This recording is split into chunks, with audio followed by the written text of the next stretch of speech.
मध्ये पावसानं थैमान घातलेलं आहे आणि याचा सगळ्यात जास्त फटका बसलाय तो म्हणजे मराठवाड्याला। मराठवाड्यामधल्या अनेक जिल्ह्यांना पावसानं चांगलंच झोडपूनही काढलंय। यापैकीच एक जिल्हा तो म्हणजे बीड।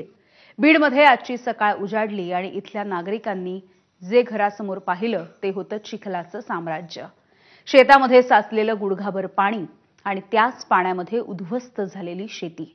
बघूयात या सगळ्याच विदारक परिस्थितीचा आढावा घेणारा हा रिपोर्ट। हा आक्रोश आहे बीड मधला। ज्या मराठवाड्याला दुष्काळ राष्ट्र म्हणून संबोधलं जात होतं त्याच मराठवाड्यात गेल्या आठवडाभरात मुसळधार पावसानं थैमान घातलंय। मध्यरात्री झालेल्या पावसानं होत्याचं नव्हतं। शिरूर कासारमध्ये जीव वाचवण्यासाठी मध्यरात्रीच्या काळोखात माणसं सैरावैरा पळू लागली। जमेल तिथे निवारा शोधून त्यांनी दाटीवाटीनं रात्र काढली। सकाळ उजाडली तेव्हा समोर दिसलं वाहून गेलेलं वास्तव आणि घराघरांमध्ये साचलेला स्वप्नांचा चिखल। नदीला पूर आला, महापूर आला मोठा भयानक। अचानकच पाणी आलं त्यामुळे आम्हाला बाहेर निघता नाही आलं। मग आम्ही बाहेर निघलोत आणि आमचे सगळे घर संसाराचे सामान आणि आम्ही लोहारी जातीने आमचे वेल्डिंग मशीन, ड्रिल मशीन, हातेरे आमचे सगळे वाहून गेले।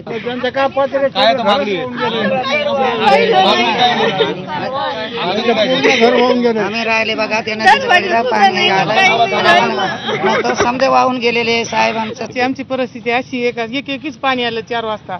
आम्ही सारे झोपलो होतो, लेकरं बाळ घेऊन फक्त बाहेर निघालोत आम्ही। निघायची पण व्यवस्था नव्हती आमची। जर अचानक आलेल्या पुरामुळे या ठिकाणी शिरूर शहराचं फार मोठं नुकसान झालेलं आहे। बीडमध्ये सर्वाधिक 29 मंडळांमध्ये अतिवृष्टी झाली। त्यातच शिरूर कासार भागात अक्षरशः ढगफुटीसारखा पाऊस झाला। त्यामुळे घरं, बाजारपेठा सगळं काही उद्ध्वस्त झालं। मध्यरात्रीच्या सुमारास बीड जिल्ह्यातील शिरूर कासार तालुक्यामध्ये दमदार असा पाऊस कोसळला। ढगफुटी सदृश्य पाऊस झाल्याची माहिती जी आहे ती स्थानिकांनी आपल्याला दिलेली आहे। मात्र त्यानंतर या ठिकाणी काय परिस्थिती आहे हे दाखवण्याचा मी प्रयत्न करत आहे। सध्या शिरूर तालुक्यातील एका गावात मी उभा आहे आणि आताही सध्या ही अशा स्वरूपात या घरातील पाणी काढण्याचं काम जे आहे ते स्थानिक नागरिकांकडून करताना दिसून येत आहे। आणि आपण बघतोय की बाजूलाच सिंदफणा नदी वाहते आणि याच नदीचं पाणी जे आहे ते संपूर्ण या घरामध्ये आलं आणि अक्षरशः जवळपास 5 फूट हे पाणी जे आहे ते होतं। आणि सध्या ही विदारक अशी जी दृश्य आहे हे लोक जे आहेत स्थानिक त्या अशा स्वरूपामध्ये हे पाणी काढताना आपल्याला दिसून येत आहे। माजलगाव धरणाचे 11 दरवाजे उघडण्यात आले आणि सिंदफणा नदीपात्रामध्ये 62,000 क्युसेकनं पाण्याचा विसर्ग केला गेला। सिंदफणा नदीनं अकराळ विकराळ रूप धारण केलंय आणि नदीकाठावर राहणाऱ्या गावकऱ्यांना याचा मोठा फटका बसलाय।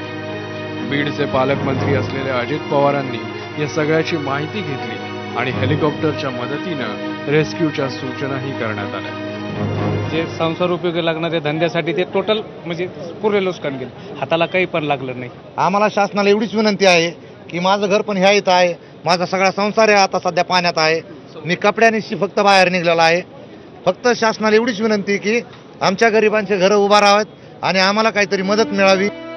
कधी पाऊस पडत नाही म्हणून डोळ्यात पाणी, तर आता प्रचंड पावसानं पुन्हा हे डोळे पाणावले आहेत। डोळ्यांसमोर आडवी झालेली पिकं, वाहून गेलेला संसार आणि स्वप्नांची राख रांगोळी। पडकी भिंत बांधतोय, चिखलगाळ काढतोय असं म्हणत इथली माणसं तग धरतायत। पावसाचा बांध फुटतोय पण तुमचा बांध फुटू देऊ नका। विकास माने आणि स्वानंद पाटील सह ब्युरो रिपोर्ट, एबीपी माझा।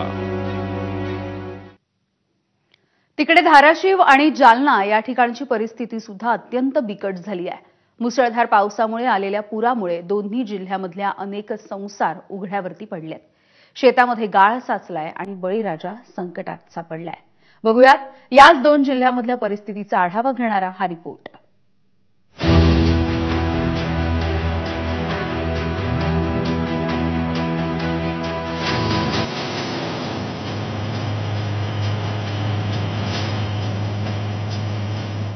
हे दृश्य आहे धाराशिवच्या लाखी गावात।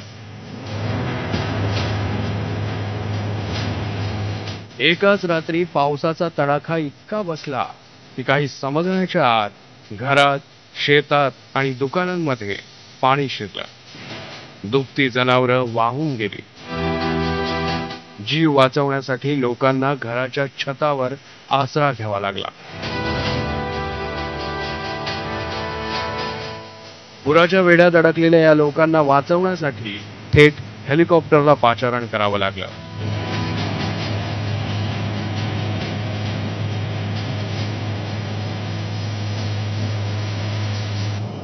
आम्ही जवळजवळ 3-4 तास अडकून पडलो होतो. काय परिस्थिती होती? परिस्थिती म्हणजे आम्ही पत्र्यावर चढून बसलेलो होतो. खाली सगळे पाणीच होते.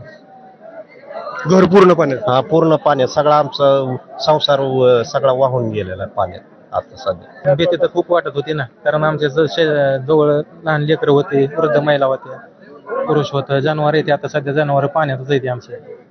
ते सगळं टाकून आम्ही प्रशासकीय यंत्रणेनं आम्हाला बाहेर हेलिकॉप्टरद्वारे बाहेर काढले. जनावर ही सगळी हे झाली. किती जणांचं तुमचं कुटुंब आहे? आता किती जण बाहेर आलात? 17 जणांचं कुटुंब आहे सगळं. 8-9 जण कुटुंब आहे. नरसाळे वस्ती, चौधरी वस्ती. परंडा तालुक्यातील देवगावमध्येही पावसानं होत्याचं नव्हतं केलं. गावाला पुरानं वेढा दिल्यानं मदत पोहोचणंही अशक्य झालं.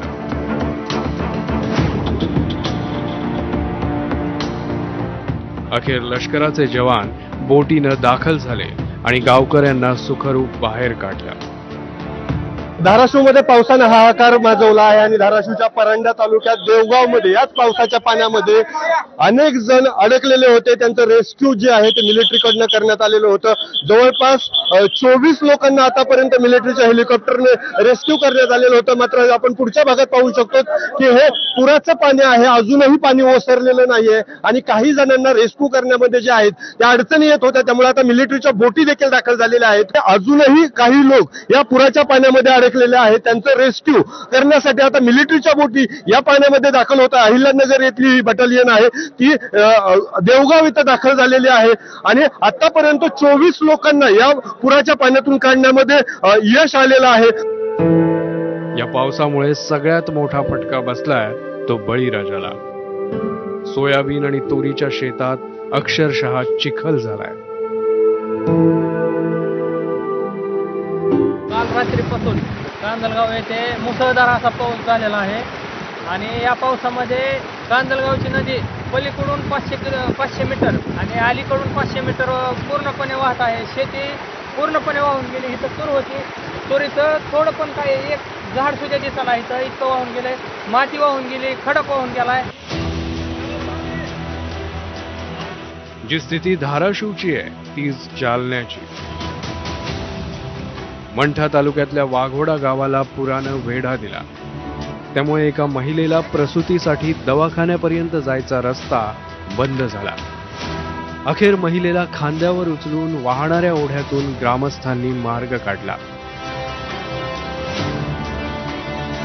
जालन्याच्या घनसावंगी, बदलापूर, अंबड या तालुक्यांमध्येही पावसानं थैमान घातलं. मराठवाड्यात यंदा न भूतो न भविष्यती असा पाऊस झाला. 900 पेक्षा जास्त गावांमध्ये अतिवृष्टी झाली. नेहमी पिण्याच्या पाण्यासाठी वणवण करावी लागणाऱ्या मराठवाड्यात यावेळी पाऊस तुफान बरसला. मात्र तो आला ते नवं संकट घेऊन.